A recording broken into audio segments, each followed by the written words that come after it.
un martes de noviembre ha quedado grabado en la memoria colectiva como un epicentro de terremotos mediáticos, ese es, sin duda, el 18 de noviembre que se avecinaba con la furia de una tormenta desatada. No solamente el linaje Rivera, encarnado en Cayetano, se encontraba en el ojo de un huracán implacable, sino que los cimientos de la crónica rosa, esos que sostienen los imperios de apariencias, comenzaban a temblar bajo el peso de verdades incómodas y revelaciones devastadoras. Lo que estás a punto de escuchar no es solo el recuento de eventos, sino la disección de un momento crucial donde la línea entre la información y la infamia se desdibujó hasta volverse irreconocible, arrastrando consigo reputaciones y amores secretos.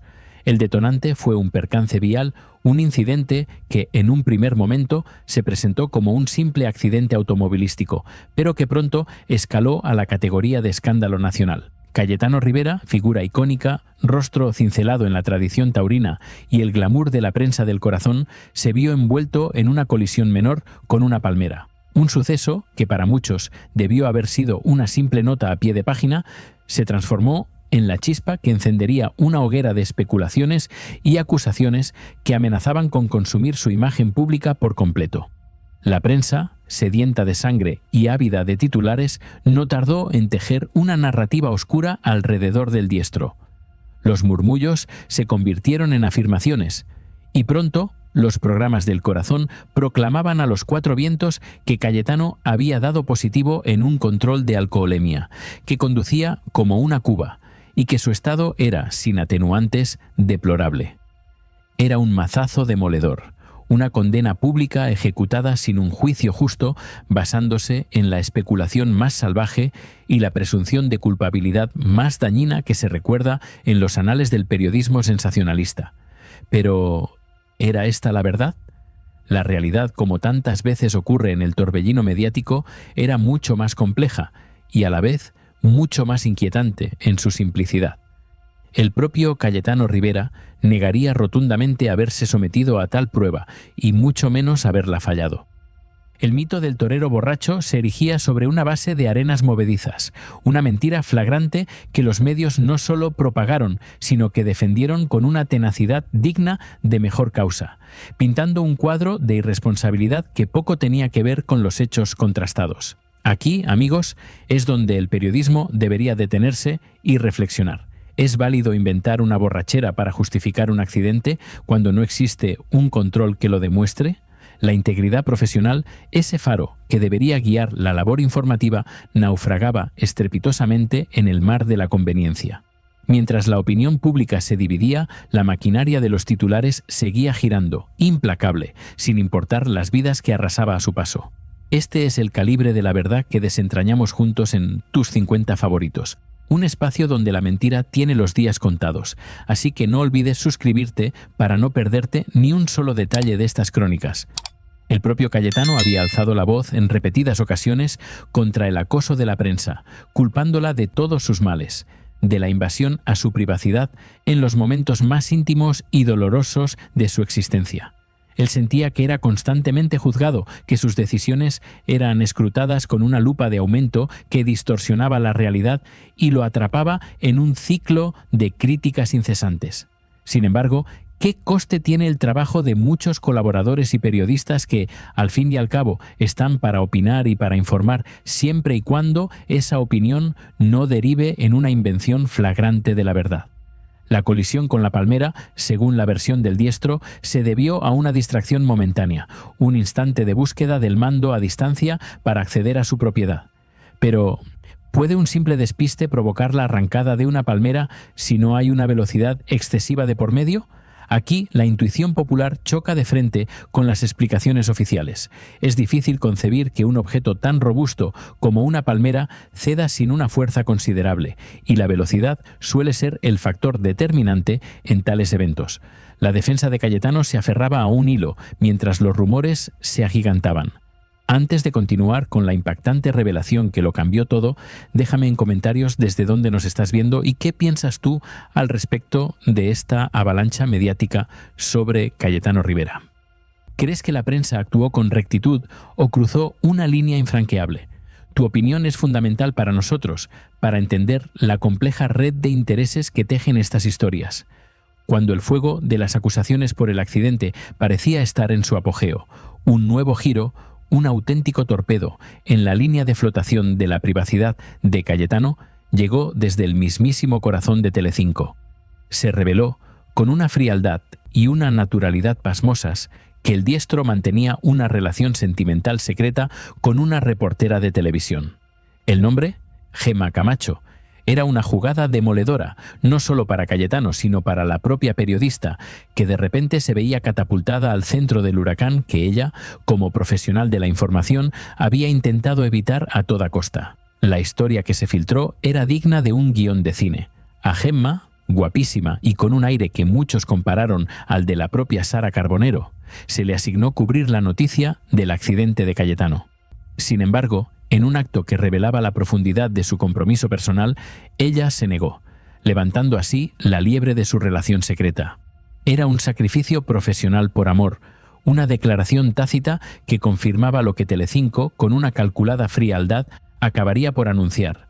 El torero y la periodista eran pareja. La noticia no solo sorprendió, sino que generó un debate sobre la ética de esta revelación por parte de la cadena. Patricia Pardo, con una naturalidad que dejaba al descubierto la magnitud de la filtración, confirmaba la relación, asegurando, eso sí, que Gemma Camacho era ante todo una gran profesional. Pero ¿era realmente necesario que Telecinco hiciera pública una relación que la propia protagonista había intentado mantener en la más estricta intimidad? Para muchos, era una traición al código no escrito de respeto a la vida privada, una intromisión que traspasaba los límites de lo tolerable, convirtiendo a una periodista en un personaje más de la crónica rosa contra su voluntad manifiesta. Las reacciones no se hicieron esperar. Lucía Rivera, hija del diestro, salió en defensa de la familia, acusando a la prensa de inventarlo todo, un lamento que resonaba con la frustración de aquellos que ven cómo su intimidad es desnudada en la plaza pública. Mientras tanto, el mundo del corazón se regocijaba en la comparación con el icónico beso de Iker Casillas y Sara Carbonero en el Mundial de Fútbol. Un momento de euforia, en este caso, se transformaba en el detonante de un escándalo que prometía ser igualmente ruidoso, pero con tintes de polémica y reproche. Cayetano, al día siguiente del accidente, se había presentado ante los medios, un caballero que durante más de 13 minutos atendió a cada pregunta, enfrentándose al vendaval con una dignidad que sorprendió a muchos. ¿Qué más se podía pedir?, se preguntaban algunos. Había dado la cara, había hablado, había respondido, a pesar de la lluvia de acusaciones sin fundamento. Sin embargo, la crítica no se hizo esperar, tildándolo de sobrado y soberbio por su forma de dirigirse a los periodistas. Pero, ¿qué habría sucedido si Gemma Camacho hubiera aparecido, micrófono en mano, preguntándole sobre el accidente? La imagen, surrealista y cruel, habría sido el clímax de una situación ya de por sí insostenible. El paralelismo con Casillas y Carbonero es inevitable, pero en este escenario el amor se presentaba como una herida abierta en lugar de una celebración, una fuente de dolor y exposición indeseada. La prensa sentía que, al informar y preguntar, no hacía más que su trabajo, pero la línea divisoria era cada vez más difusa. Paloma Barrientos, en un atisbo de sensatez dentro del caos, defendió la actitud de Cayetano. Reconoció que no era su mejor momento, pero elogió su valentía de presentarse solo y enfrentar a los medios, pudiendo haberse escabullido con facilidad.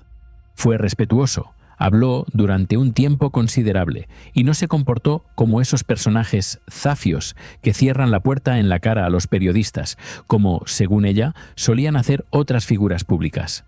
Para Barrientos, la prensa se había excedido más con Cayetano que al revés. El diestro se portó como un señor, se bajó de su coche y estuvo todo el tiempo contestando. ¿Acaso se le exigía que hiciera un harakiri público?, se preguntaba la audiencia. Es cierto que el acto de arrancar una palmera no tiene justificación y solo él sabe en qué estado se encontraba ese día. Pero la prensa, indiscutiblemente, no tiene la culpa de sus problemas personales, aunque su forma de relatar los hechos sí puede magnificarlos hasta la deformidad.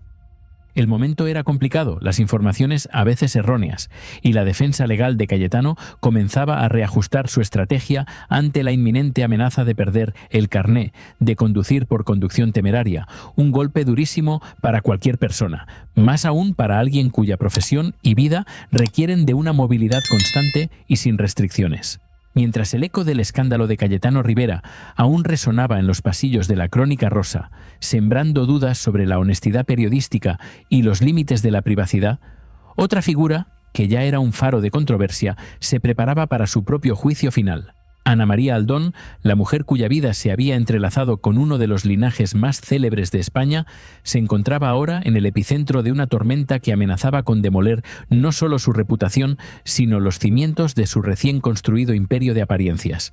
Lo que estás a punto de presenciar es cómo la verdad, como una marea implacable, puede arrastrar consigo hasta el último vestigio de un cuento que se creía de hadas, pero que resultó ser un espejismo frágil.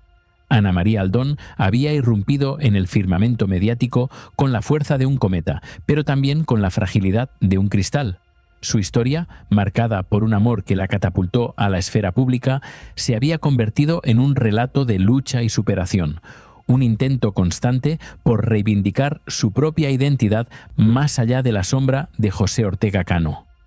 Ella se había autoproclamado modista de alta alcurnia, una creativa talentosa, capaz de diseñar piezas únicas y exclusivas, forjando su destino con la aguja y el hilo de la ambición, buscando un lugar propio en un mundo que la miraba con recelo. Durante años, su vida fue un constante tira y afloja entre la admiración y la crítica. Sus confesiones sobre los ataques de ansiedad y las crisis que había vivido, siempre atribuyéndolas al difícil encaje en la mediática familia Ortega, la habían posicionado como una víctima, un alma sensible luchando por su espacio. Pero el péndulo de la opinión pública es caprichoso y volátil.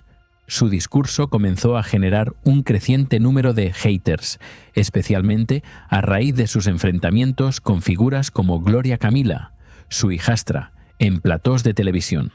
El punto de inflexión, el momento en que las grietas en su armadura de diseñadora comenzaron a hacerse visibles, llegó con lo que la prensa calificó como una pillada demoledora. En el programa Fiesta, una situación la dejó muy mal, muy retratada, como si la hemeroteca de sus propias declaraciones se hubiera levantado para desmentirla. La imagen de modista de alta alcurnia, que con tanto esmero había cultivado, se tambaleaba peligrosamente, amenazada por revelaciones que harían temblar hasta el más cínico de los espectadores, porque la verdad, como un fantasma, siempre encuentra el camino para salir a la luz. La bomba estalló cuando comenzaron a circular en redes sociales comparaciones de sus diseños con prendas vendidas en plataformas de bajo coste, como Shein o Temu. Las imágenes, una al lado de la otra, eran inequívocas. Un post de una usuaria de la plataforma X, antes Twitter, exponía sin tapujos la supuesta incoherencia de quien vende ropa de Shein al doble de precio, haciendo creer a pobres incautas que es un diseño suyo. El buscador de estas gigantes asiáticas revelaba, para el asombro de muchos, artículos idénticos o asombrosamente similares a los que Aldón exhibía como creaciones propias en su página web. Imagina la escena: un vestido con un corte particular y detalles específicos que Ana María Aldón presentaba en su colección. De repente aparecía en Shein por 19,94 €. La calidad, todos lo sabemos, no es la misma, pero la acusación era demoledora. Estaba Ana María comprando prendas de bajo coste para revenderlas a un precio considerablemente más elevado, aprovechándose de su imagen pública y la credulidad de sus seguidores. Si esta práctica se confirmaba, significaría el clímax de la hipocresía, la demolición del castillo de su credibilidad como diseñadora. El escándalo no se limitaba a un solo modelo. Otros ejemplos surgieron a la luz, uno tras otro, como piezas de un rompecabezas que revelaban una trama de supuesto engaño. Un deslumbrante vestido lleno de flecos, con distintas tonalidades, que ella exhibía con orgullo, era idéntico a una prenda disponible en Temu. Las búsquedas con Google Lens, esa herramienta implacable de la era digital, no dejaban lugar a dudas. Las imágenes subidas mostraban los mismos diseños, a menudo en estas plataformas chinas, revelando una conexión directa que Aldón había mantenido en el más absoluto de los silencios. Otro diseño, uno que para muchos era de sus favoritos, una falda con un patrón distintivo a la que ella le había añadido un cinturón, aparecía sin ambajes en AliExpress. La falda era idéntica, la similitud innegable. Las quejas de las personas que habían comprado sus prendas resonaban en los foros. Los precios de Aldón eran significativamente más elevados que los de las webs de origen, y la decepción era palpable. Si estas acusaciones eran ciertas, Ana María no solo estaba vendiendo, sino revendiendo con un margen exorbitante, bajo la bandera de su supuesta autoría. Estas revelaciones llegaban en el peor momento para Ana María, justo cuando arremetía con dureza contra Gloria Camila y destapaba detalles privados de la familia Ortega, acusándolos de haberle hecho la vida imposible y de haberla sumido en ataques de ansiedad. La hemeroteca la dejaba muy mal, pero esta pillada de los vestidos era un golpe aún más directo a su principal fuente de ingresos y a la imagen de mujer trabajadora e independiente que tanto se esforzaba por proyectar. ¿Era su alta alcurnia modista un velo para una práctica comercial mucho menos sofisticada?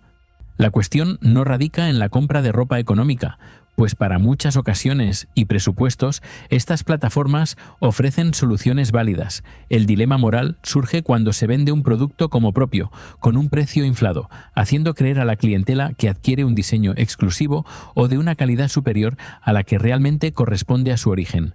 Esta es la esencia de la controversia que ahora persigue a Ana María Aldón, amenazando con desdibujar la fina línea entre el emprendimiento y la presunta falsedad. La vida pública es un escenario implacable, y la verdad, aunque a veces tarda, siempre encuentra el camino para manifestarse. El caso de Ana María Aldón nos enseña la fragilidad de la imagen cuando no se asienta sobre la roca inquebrantable de la autenticidad. En un mundo donde las apariencias lo son todo, la caída de un ídolo, por pequeña que sea la grieta, puede ser estruendosa y definitiva. La coherencia, esa virtud tan escasa en el torbellino mediático, se convierte en el crisol donde se forja o se destruye la credibilidad. Y con esto llegamos al final de nuestra historia, pero el debate sobre la autenticidad en el mundo de las celebridades apenas comienza. No olvides suscribirte a tus 50 favoritos para seguir desentrañando las historias más impactantes que la prensa del corazón se atreve a contar.